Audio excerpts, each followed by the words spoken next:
porque no compraron lo que querían. Entonces espero que me tengan un poquito de paciencia. El hermano Luis predicó poquito, no sé por qué, pero eso me pone a mí en un dilema, ¿verdad? Tengo problemas yo con el tiempo.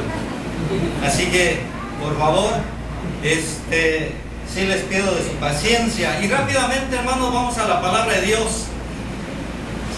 Déjenme hacer una pregunta, hermanos, antes de que entremos a la palabra de Dios. ¿Cuántos de ustedes han leído el libro de Génesis? Levanten la mano.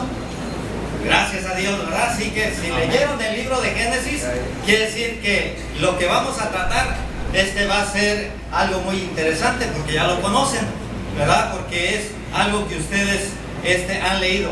¿Cuántos han leído el capítulo 29 de Génesis? ¿Qué pasó? O sea que leyeron Génesis, pero el capítulo 29 no. ¿Cómo está eso? Bueno, pues vamos a leer el capítulo 29. Después oramos por los alimentos y salimos, ¿verdad? Son 35 versículos. Normalmente no acostumbro a leer tanto, pero lo que queremos tratar, para que le agarremos el hilo a la enseñanza, tenemos que leer todo este capítulo, ¿verdad? Así que los que traen Biblia, los que traen sus celulares, por favor, dejen un momento allí el Face, pónganle la aplicación de su Biblia, ¿verdad? Y por favor síganme con la vista mientras trato de leer yo este capítulo. Por favor, voy a leer hasta el verso 30 y después los últimos versículos los vamos a usar para nuestra enseñanza de esta tarde. Dice así: siguió luego Jacob su camino y fue a la tierra de los orientales, y miró y vio un pozo en el campo, y aquí 3 rebaños de ovejas que yacían cerca de él, porque de aquel pozo abrevaban los ganados, y había una gran piedra sobre la boca del pozo. Y juntaban allí los rebaños, revolvían la piedra de la boca del pozo, y abrevaban las ovejas, y volvían la piedra sobre la boca del pozo a su lugar. Y les dijo Jacob: hermanos míos, ¿de dónde sois? Ellos respondieron: de Harán somos. Él les dijo: ¿conocéis a Labán, hijo de Nacor? Y ellos dijeron: sí, le conocemos. Y él les dijo: ¿está bien? Y ellos dijeron: bien. Y aquí Raquel, su hija, viene con las ovejas.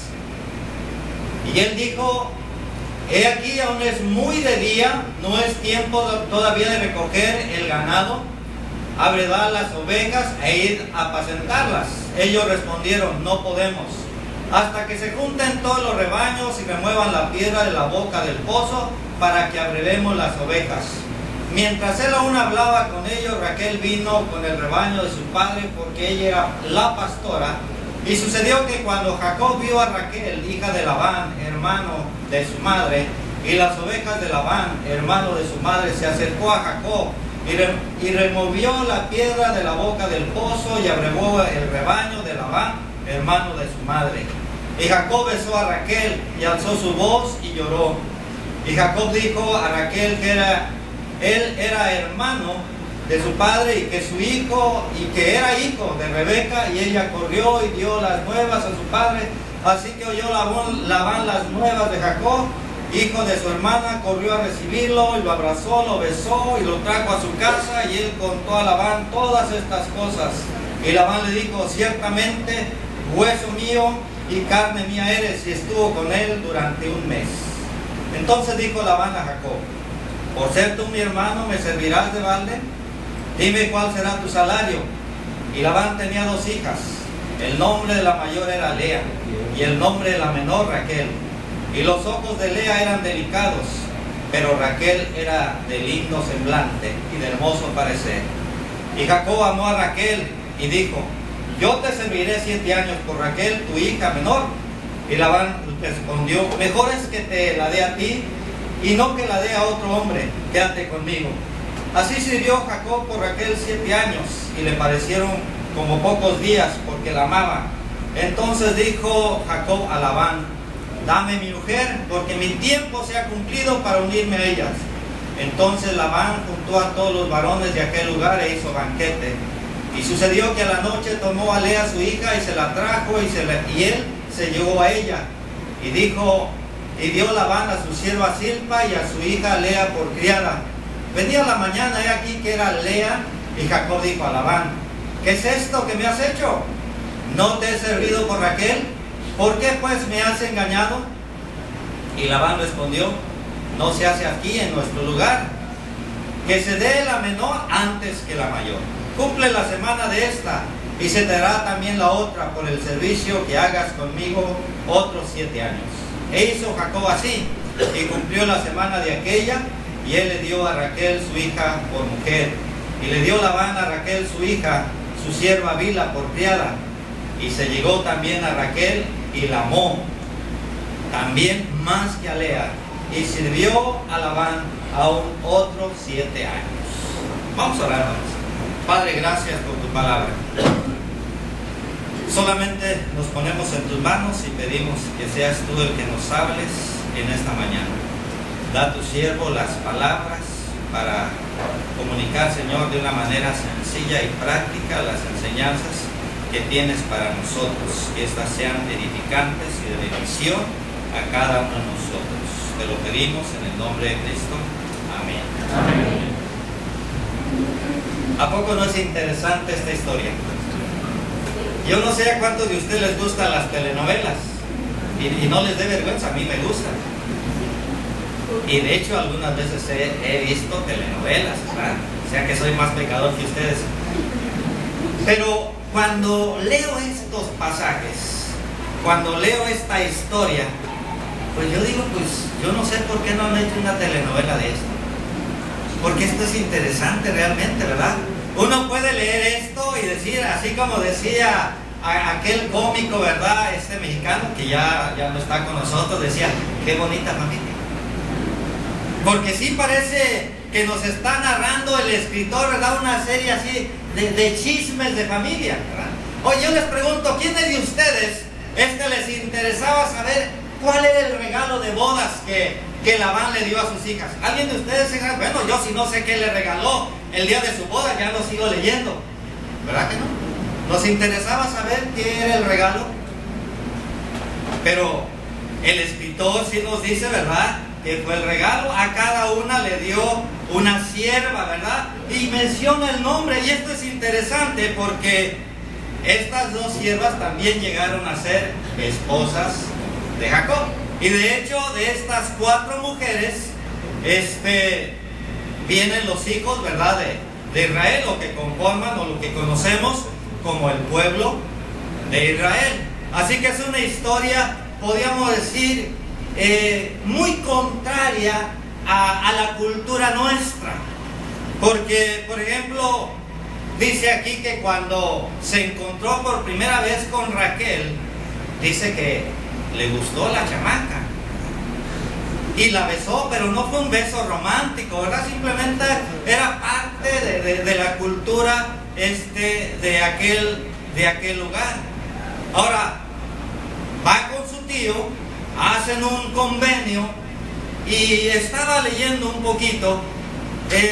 Algunos piensan, bueno, Raquel creo ya tenía como 20 años. No, parece que Raquel era una adolescente, tal vez una niña. Estamos hablando tal vez de 11, 12 años. Así que súmenle ustedes 7 años. Así que cuando Raquel se casó con Jacob, aproximadamente tenía como 18 años. Pero cuando hicieron el contrato de matrimonio, prácticamente era una niña. Por eso les digo, es una historia, hermanos, que a lo mejor a nosotros nos dice, pues, este hombre, y era uno que llega a ser un siervo de Dios. Era otra cultura, hermanos, muy diferente a la nuestra, ¿verdad? Así que, de todas maneras, déjenme usar esta historia para compartir el tema, que lo voy a cambiar un poquito. El tema que el hermano me asignó es: entre tus manos pongo mi existir. Pero le cambié un poquito, porque creo que esto es espero, hermano, que sea exactamente lo que usted tenía en mente, ¿verdad? El título de nuestro mensaje es Experimentemos a Dios cotidianamente. Pero, ¿alguien de ustedes no entiende la palabra cotidianamente? Por favor, para explicarla, levante la mano. ¿Sí entienden? ¿Sí entienden lo que es cotidianamente? Bueno, entonces no tenemos ningún problema. ¿Y por qué usamos esto? Porque, fíjense bien, la historia de las cosas cotidianas del Antiguo Testamento nos ayudan a reconocer a Dios obrando en la vida de la gente en su vida diaria. Si nosotros queremos saber cómo es que Dios actúa, cómo es que Dios trabaja en la vida diaria de cada uno de nosotros, vayamos al Antiguo Testamento. Creo que por eso Pablo escribía, ¿verdad?, en una de sus cartas, que las cosas que sucedieron antes se escribieron precisamente para que fueran para nosotros un ejemplo. Así que vamos a usar entonces esto. Y esto es muy importante. El autor o cantante, ¿verdad?, Alberto Cortés, en una de sus canciones decía esto: la historia nos la cuentan por las guerras, pero nunca nos dicen cómo amasaba la masa el panadero. Y es cierto, cuando uno revisa la historia, nos habla de conflictos, pero nunca nos revelan las recetas, ¿verdad?, de la abuelita. Nunca nos hablan, ¿verdad?, cómo se preparaban las comidas. Pero ¿sabe qué? La Biblia es diferente.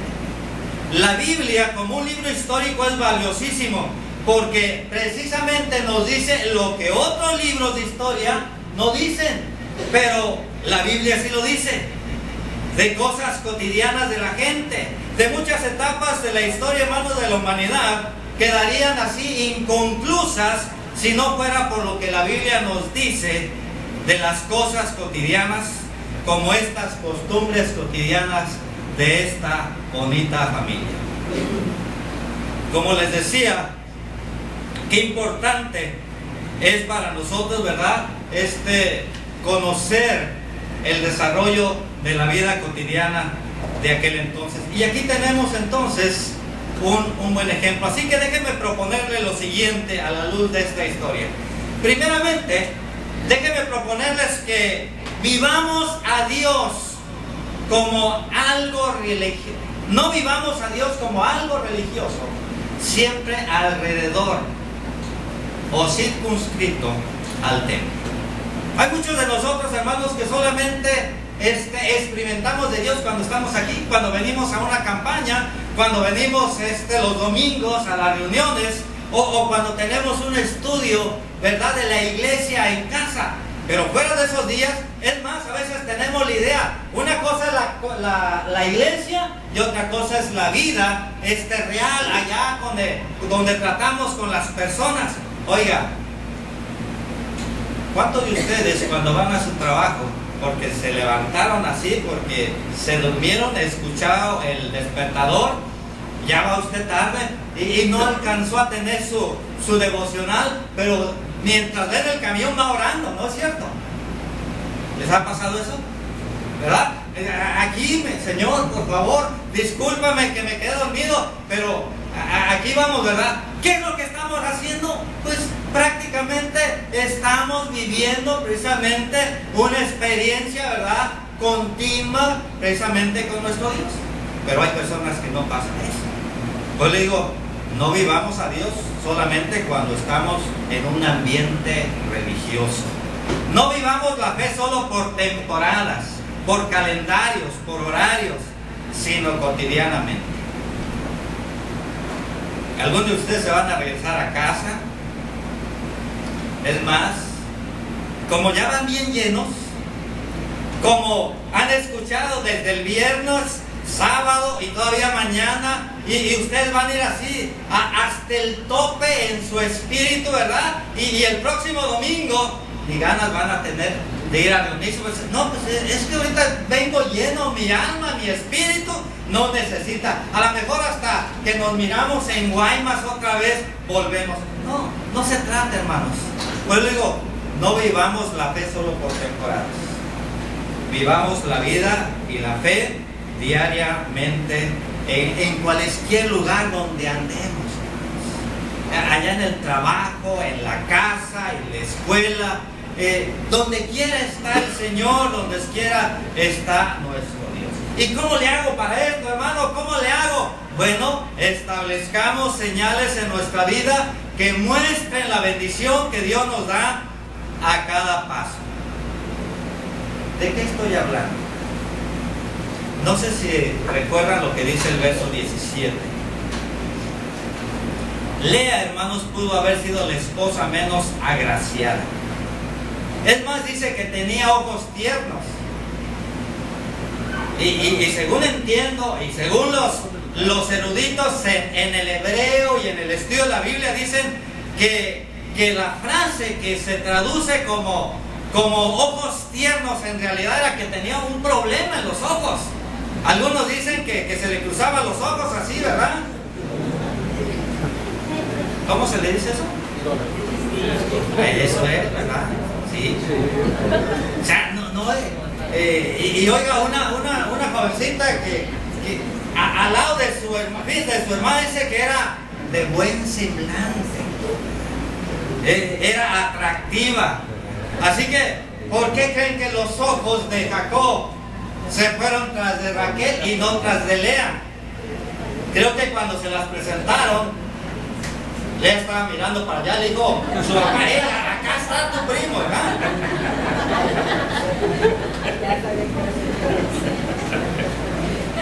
Así que no era, diríamos, muy agraciada la muchachita esta. Así que Lea pudo haber sido la esposa menos agraciada o la menos amada, pero supo experimentar a Dios en su experiencia de vida. Los nombres que le da a sus hijos precisamente es un registro, hermanos, de esa experiencia cotidiana. Describe su caminar con Dios. Si usted quiere hacer una biografía de Lea, pues nada más agarre a sus hijos, ¿verdad? Y ve el significado de sus nombres. Porque cada hijo que le nació, cada nombre que le puso, ¿verdad?, es un registro histórico de cómo Dios fue actuando en su vida, de cómo ella fue experimentando la bendición de Dios en su vida. Así que déjenme entonces compartirles 4 enseñanzas para experimentar a Dios cotidianamente. Primeramente, experimentemos al Dios que nos mira, aun cuando otros no lo hacen. Yo creo que debió ser muy triste, hermanos, para Lea, que su esposo no volteara a verla. ¿Y sabe por qué? Porque su esposo estaba apasionado, estaba emocionado con su hermana la menor, que era precisamente Raquel. Así que ni volteaba a ver a la pobre Lea. Es más, si ustedes leen el capítulo 30, por lo que esta familia era muy interesante, hay una experiencia que se nos relata, ¿verdad?, donde Lea alquila realmente a su esposo, ¿verdad? Dice que uno de sus hijos fue al campo, encontró allí unas frutas silvestres, ¿verdad? Y entonces Raquel dijo: oye, dile a tu hijo que me dé. Bueno, sí le digo, pero ¿me alquilas esta noche a nuestro marido? Sí, dice, está bien, va, ¿verdad? Así que cuando llegó Jacob esa noche, ¿verdad?, se dirigió a con Lea y con Raquel y le dijo: hey, ven para acá, te alquilé esta noche duermes conmigo. Esta es una escena, hermanos, que nos describe la vida de desilusión, posiblemente de tristeza, ¿verdad?, de esta mujer. Así que ni siquiera volteaba a verla, ¿verdad? Pero sin embargo, yo creo que en algún tiempo volteó a verla, ¿verdad? Porque dice la palabra de Dios, ¿verdad?, que Lea concibió un hijo, ¿verdad? Su primogénito. Andas como que andamos muy más adelante, un poquito más, otra más, iremos un poquito más. Ahí, ok, ahora sí, porque creo que estamos como Lea, ¿verdad? Cada quien por un lado.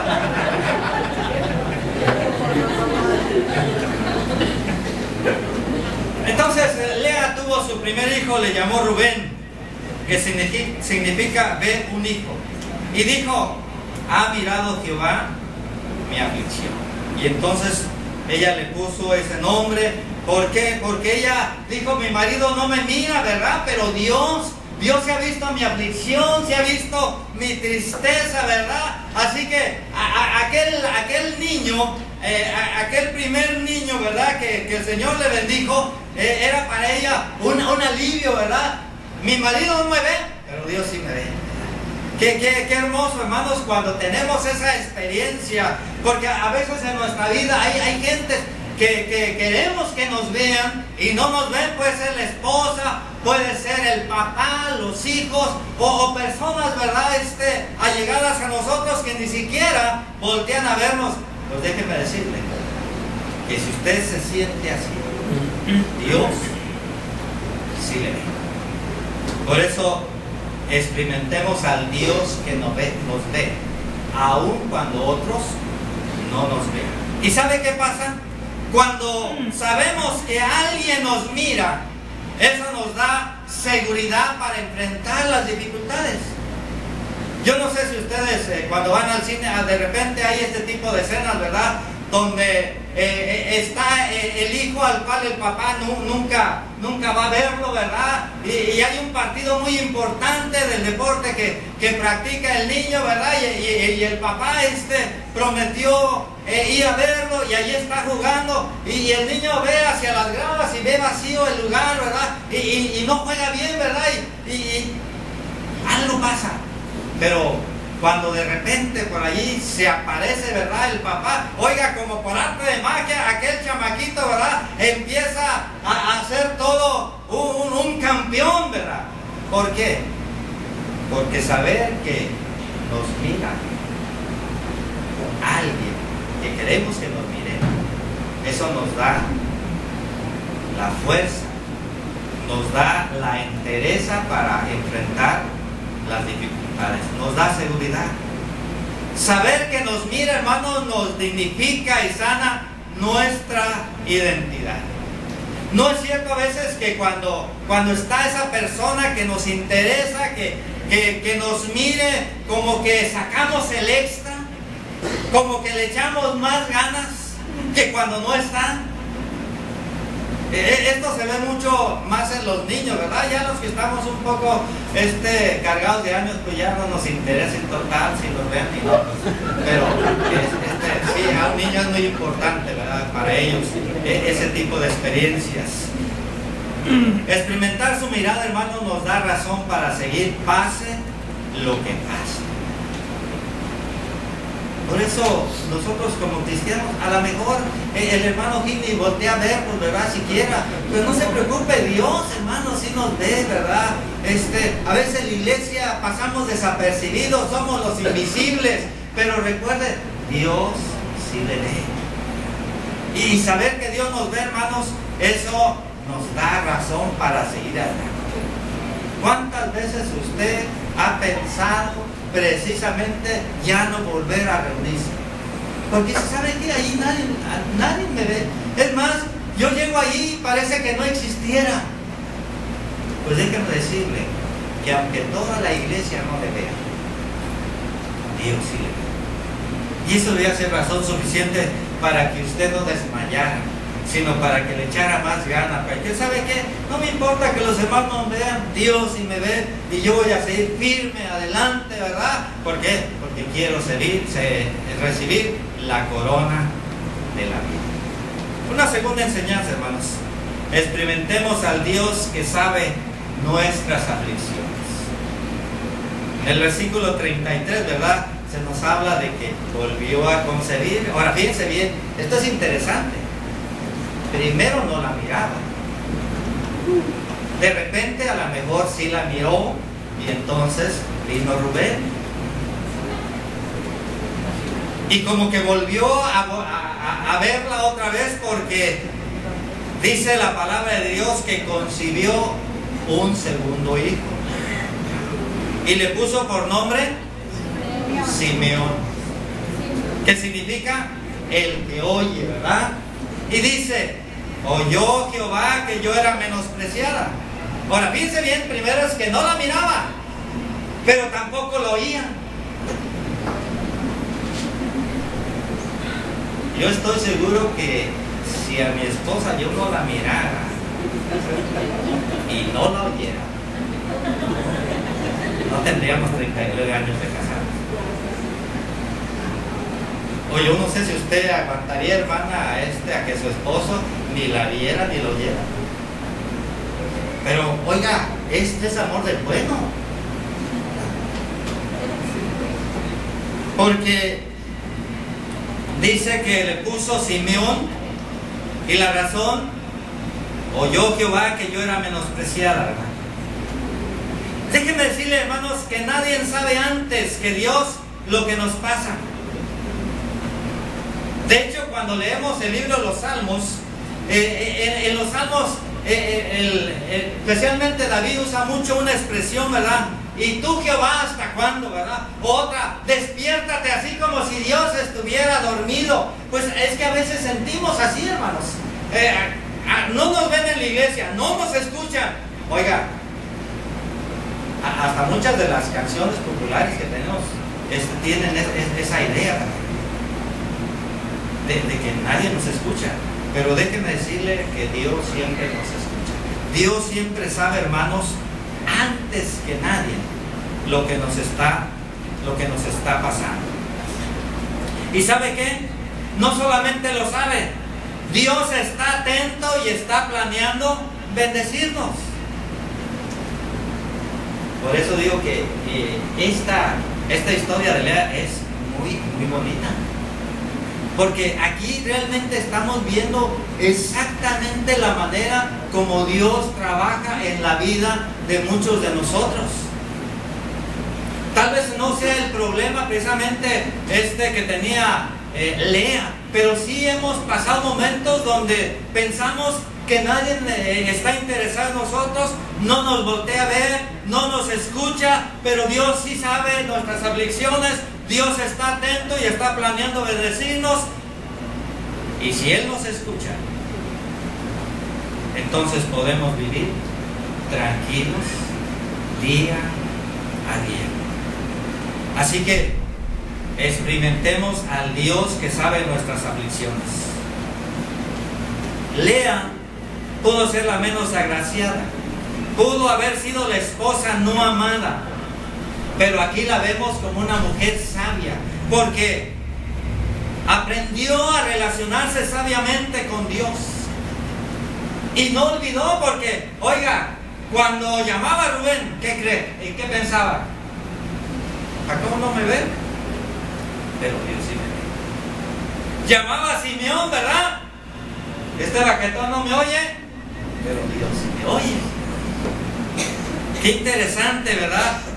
Así que creo que bien vale la pena entonces, hermanos, que nosotros aprendamos a llevar una especie de informe de cómo es que Dios, hermanos, trabaja en nuestra vida. Es decir, experimentemos día a día a Dios, porque Él sí sabe, escucha, se interesa en nuestras aflicciones, está atento. Y cuando usted piensa que nadie está interesado, Dios sí está interesado y ya está planeando bendecirle. Pero hay una tercera enseñanza, hermanos, que también aprendemos con Lea. Experimentemos al Dios que restaura nuestras vidas. Dice que tuvo un tercer hijo y le puso por nombre Leví, que significa unido. Y no se trata de amarrar, generalmente era cuando se trozaba una cuerda, y ya ve que de repente pues no alcanza, bueno, tomo de un extremo al otro, ¿verdad? Y lo uno. Esa es la idea, hermanos,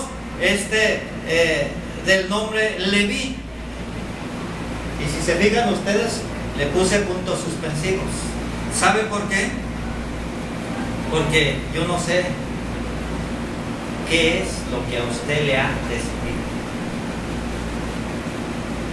Porque para Lea dijo, ¿sabe qué?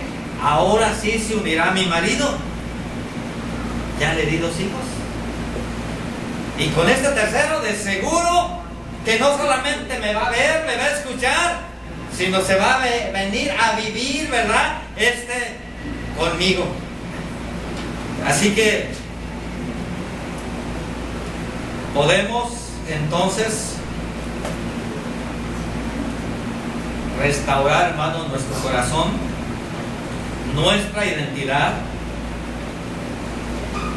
cuando pensamos en Dios, que Él puede hacer todo esto, puede restaurar nuestro corazón, puede restaurar nuestra identidad despedazada. Es decir, cuando alguien le rompió a usted el corazón, cuando alguien le despreció por lo que usted es, cuando alguien destruyó quizá lo que le unía, ¿verdad? Pero ¿sabe qué? Déjeme decirle, Dios puede unir, restaurar, ¿verdad?, ese corazón precisamente roto. Leía también que en un país del oriente, no sé, Japón, China, ¿verdad?, esas cerámicas de porcelana o cuadros valiosos, ¿verdad?, que cuando son rotos y alguien se toma la molestia de unirlos, de restaurarlos, ¿verdad?, pedacito tras pedacito, dice que esa obra, ¿verdad?, adquiere un valor incalculable, ¿verdad? Y dicen que la razón, ¿verdad?, es porque es una obra precisamente restaurada. ¿Y sabe qué? Muchos de nosotros hemos sido, hermanos, quebrantados por el pecado, por la maldad. ¿Y sabe qué? El Señor nos ha unido, ha levantado los pedacitos y los ha unido con su sangre preciosa, y tenemos un valor incalculable. Así que la próxima vez que usted se sienta así como que no vale nada, que se sienta, ¿verdad?, que le han destrozado el corazón, que alguien le ha menospreciado, que ha pisoteado, ¿verdad?, su dignidad, acuérdese, Dios le puede restaurar.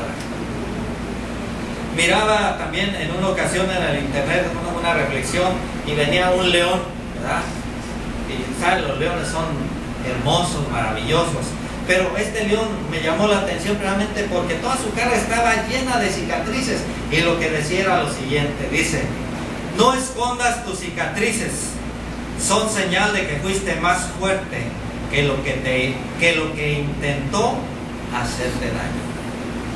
Y es cierto, hermanos, a veces no queremos hablar de los fracasos que hemos tenido, como que nos da vergüenza. ¿Sabe qué? Si el Señor le levantó de ese fracaso, si el Señor le tiene ahí, si hay cicatrices, alégrese, porque quiere decir que aquello que quiso dañarlo, que aquello que quiso destruirlo, no tuvo el poder, porque usted fue más poderoso, ¿verdad?, que lo que quiso precisamente destruir. Dios puede, hermanos, restaurarnos, puede restaurar nuestra familia, que era el caso precisamente de Lea, ¿verdad? El caso de Lea era, ella buscaba restaurar precisamente a su familia. Porque aquí el problema era el esposo. Es posible, hermanos, que entre estos rasgos históricos que nos narra el escritor sagrado, hubo sin duda otras muchas experiencias que no las tenemos. Hubo aflicciones, ¿verdad?, aparte de las que nos narra la palabra de Dios. Y por eso algo pasó, algo miró Lea, que cuando nace Leví dice: ¿sabe qué? Creo que ahora sí, mi marido estará unido a mí, va a volver a mí, porque ya tengo 2 hijos y este es el tercero. Y además, Su hermana era muy bonita, pero no le daba hijos. Algunos dicen que a lo mejor Jacob dijo, bueno, pues ¿para qué le estoy haciendo al monje loco? ¿Verdad? Esto de veras que me quiere, porque miren, ya me ha dado 3 hijos y no hago nada. Y en aquellas culturas, hermanos, la descendencia era muy importante, era primordial.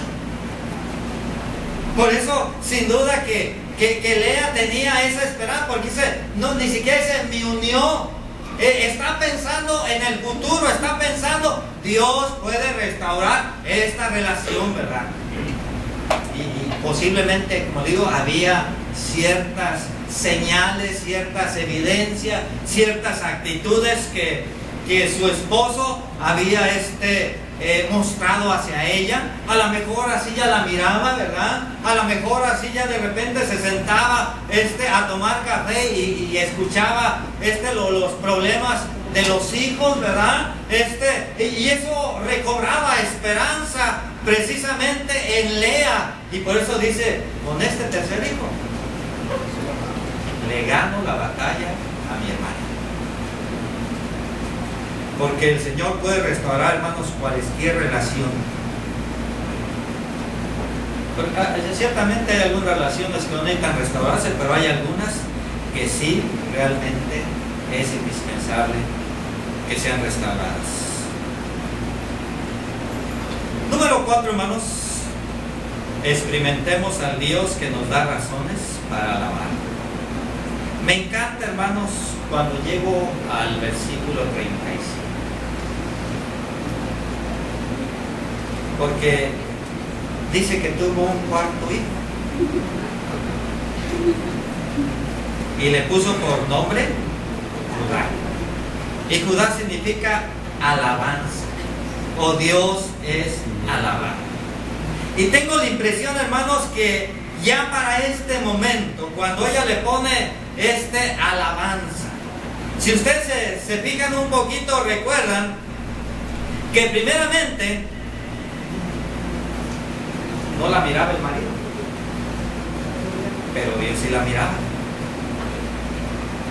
No le escuchaban, ella quería que le escucharan, su marido no la escuchaba, pero Dios escuchó su aflicción. Ella quería que Dios uniera a su marido con ella, porque pues su hermana era más agraciada físicamente, ¿verdad? Y había una separación sentimental, emocional. Pero ella dijo, ¿sabe qué? Dios va a unir a mi marido conmigo. Pero se dan cuenta que cuando nace el cuarto hijo, ella no está pensando en algo que le falta. Ella simple y sencillamente, creo que ahora lo único que me toca es alabar. Es lo único. Y como digo, posiblemente a estas alturas ella ya había sido restaurada emocionalmente. Por eso ya no pidió otra cosa.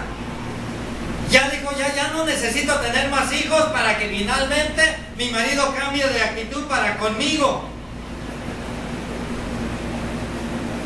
Ya no necesito darle más hijos. Posiblemente ella dijo, bueno, si quiere venir, que venga. Si me quiere mirar, que me mire. Si me quiere escuchar, que me escuche. Yo con Dios estoy totalmente satisfecho. Estoy completita, ¿verdad? O sea, ya no sentía la necesidad como al principio, la necesidad de su esposo. Ya no sentía que dependía precisamente de él. Y qué hermoso, hermanos, cuando aprendemos que no necesitamos de nadie más, precisamente porque todo lo tenemos en Dios. Amén. Estamos completos. Así que experimentemos al Dios que nos da razones para alabar. Y alabémosles en las alegrías, en las bendiciones, alabémosle en las dificultades y en dolores, pero también alabémosle, hermanos, en cualquier circunstancia, por muy simple o sencilla que sea. Porque es cierto, es muy fácil alabar a Dios en medio de las bendiciones. O a veces en medio de las tragedias también, ¿por qué no? Porque cuando estamos en experiencias que parece que son muy simples, muy sencillas, también debemos alabar. Así que Lea, hermanos, pudo haber sido la mujer menos agraciada en este matrimonio. Y yo creo que las evidencias son bastante claras. Era la menos amada.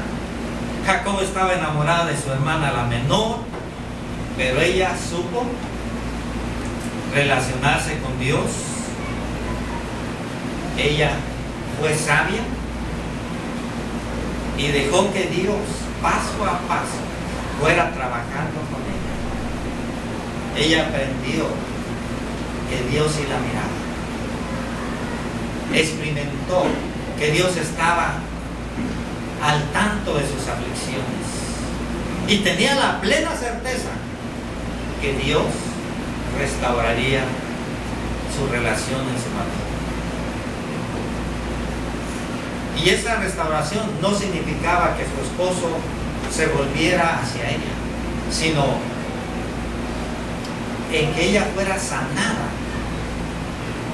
en su alma, en su espíritu, que es generalmente donde más necesitamos cada uno de nosotros. Por eso les propongo que establezcamos señales en nuestra vida que muestren la bendición que Dios nos ha dado paso a paso, día a día. A lo mejor tenemos que inventar algo. Esta mujer, con los nombres de sus hijos, ¿verdad? Porque cada hijo le recordaba una etapa en la cual Dios había trabajado. A lo mejor nosotros tenemos que, no sé, a lo mejor hay un texto, un pasaje de la Biblia, ¿verdad? Que significa una experiencia importante en su vida. ¿Por qué no lo enmarca, verdad?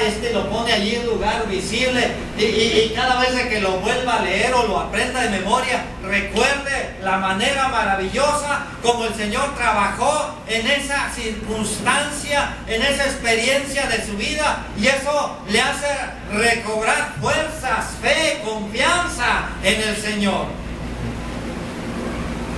Yo creo que a veces tendríamos que escribir textos ahí en las paredes de nuestra casa.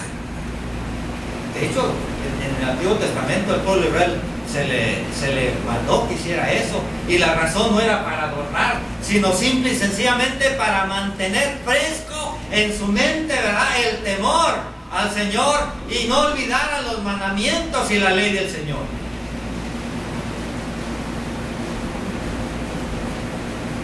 Me gusta a veces cuando en las campañas, especialmente las hermanas, porque los varones no somos tan expresivos, ¿verdad?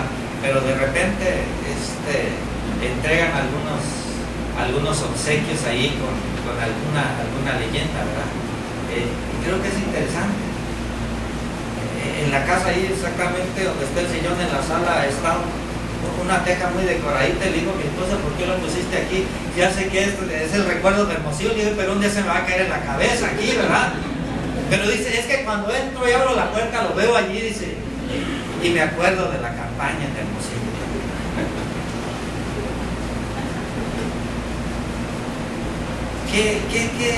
¿Qué se va a llevar, hermano, usted como señal de esta experiencia aquí en Culiacán? El pueblo de Dios muchas veces ponía montículos de piedra, ¿verdad?, para recordar alguna experiencia con el Señor. De hecho, cuando el pueblo de Israel recupera, ¿verdad?, el arca que había sido capturada por los filisteos y se la regresan, dice la palabra de Dios que Samuel levantó una piedra, ¿verdad? Y luego dijo, Ebenezer, hasta aquí Jehová nos ayudó.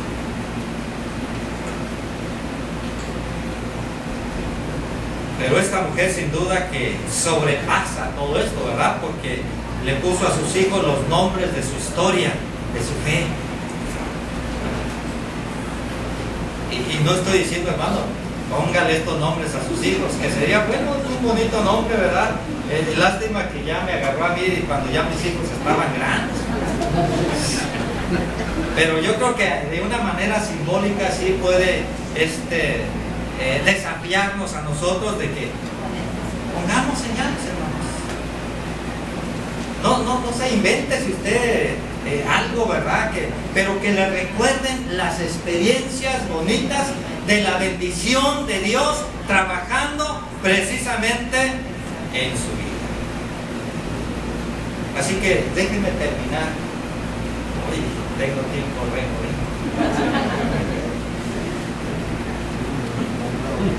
Establezcamos señales en nuestra vida que muestren la bendición que Dios nos da a cada paso.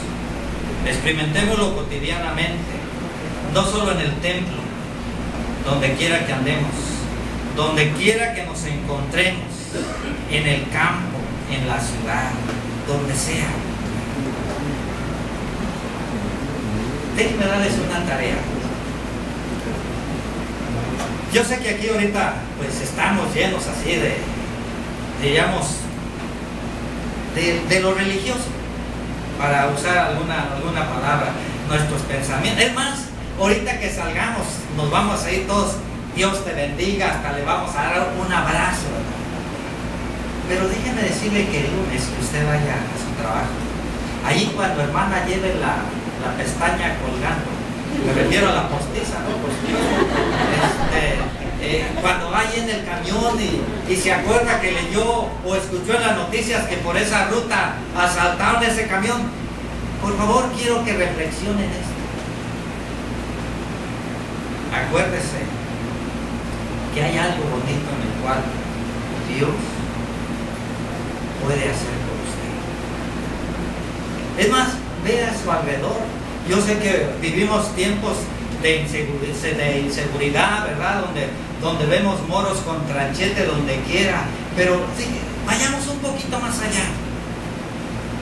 Todavía hay gente maravillosa, porque es gente, creación de Dios. Todavía podemos allí ver cosas hermosas que Dios tiene para nosotros. Y mientras vamos allí tal vez afanados para llegar a tiempo al trabajo, piense en las cosas maravillosas que Dios tiene preparado para usted. Aprendamos a experimentar, hermanos, a Dios, no solamente cuando cantamos aquí estamos en tus manos. Qué maravilloso es eso. Pero allá, hermanos, cuando el que está a su lado está mal encachado, usted dice, ay, a lo mejor usted está pensando ahorita arrebatarme la bolsa o quitarme la cartera, ¿verdad? ¿Por qué no piensa que esa persona mal encachada, a lo mejor está así porque en su corazón lleva una carga enorme de problemas, de aflicciones? A lo mejor dejó en su casa a su niño enfermo y él ni siquiera tiene trabajo y va rumbo a ver qué va a encontrar. Por eso trae ese semblante. ¿Por qué no mientras usted está allá a su lado, ¿verdad? Lo pone en las manos de Dios y pide que el Señor le bendiga, ¿verdad? Y que ese semblante de aflicción se convierta en un semblante, ¿verdad?, de sonrisa, de esperanza. ¿Y sabe quién puede dársela? Usted. ¿Por qué? Porque usted conoce a este Dios que nos mira cuando nadie nos mira. Conoce a este Dios, ¿verdad?, que se interesa en nuestras aflicciones, aun cuando otros no les interesa. A lo mejor de repente encuentra una persona linda que hace un gesto amable para usted, porque todo de repente tenemos esas experiencias bonitas, maravillosas. Así que déjeme entonces terminar con lo siguiente. Tal vez alguien de aquí entre nosotros de repente nos sentimos que alguien no nos ve, así como Lea.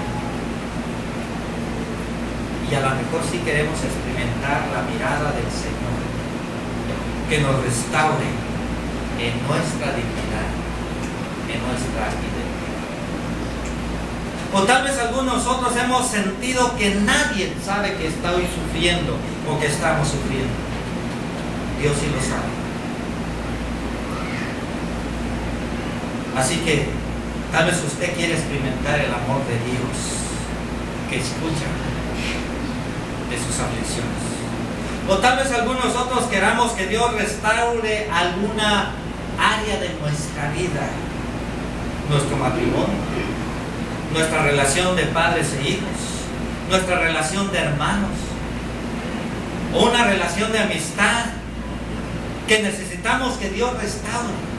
O tal vez finalmente lo único que deseamos es experimentar a Dios como aquel que es digno de alabanza, aquel que ha hecho tantas cosas en nuestra vida que lo único que nos queda hacer es alabar. Yo no sé, pero si usted quiere experimentar como Lea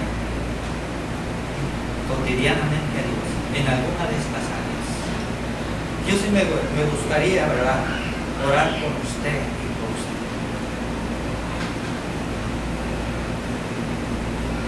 Y si ese es tu caso, si ese es lo que tú quieres, lo que tú sientes, porque sientes que algo necesita que Dios restaure, que Dios una, que el Señor realmente sea una realidad en tu vida, me gustaría orar. Por eso quiero pedirte, si ese es tu caso, te pongas de pie. Yo voy a terminar con una simple oración, porque yo creo que este Dios maravilloso que Lea aprendió a conocer diariamente y que muchos de nosotros hemos llegado a conocer a través de nuestro Señor Jesucristo, sigue trabajando diariamente, porque en sus manos precisamente está nuestro existir día a día, desde temprano hasta que anochece, y mientras dormimos y descansamos, nuestro existir está en sus manos. Hay alguien que quiere decirle: Señor, sí, decía nuestro hermano Osvaldo, seamos honestos. Yo por lo menos día a día siento que tengo razón para alabar al Señor. Cada mañana que me levanto puedo ver un mundo maravilloso que el Señor ha preparado. Y lo único que me queda es decir: Señor, gracias. ¿Quién soy yo, Señor, para disfrutar de estas bendiciones? Yo no sé si cuando usted se sienta a la mesa y disfruta esos ricos frijoles, ¿verdad?, de la olla, tortillas de harina, coca, y se los comen tan a gusto. ¿Qué sería si Dios no estuviera interesado en sus necesidades?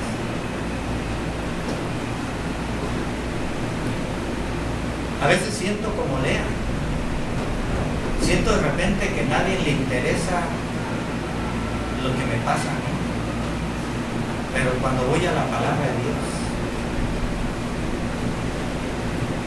Dios sabe todo eso. Y tiene un montón de bendiciones día a día. Vamos a orar. Dios eterno y santo, maravilloso, glorioso.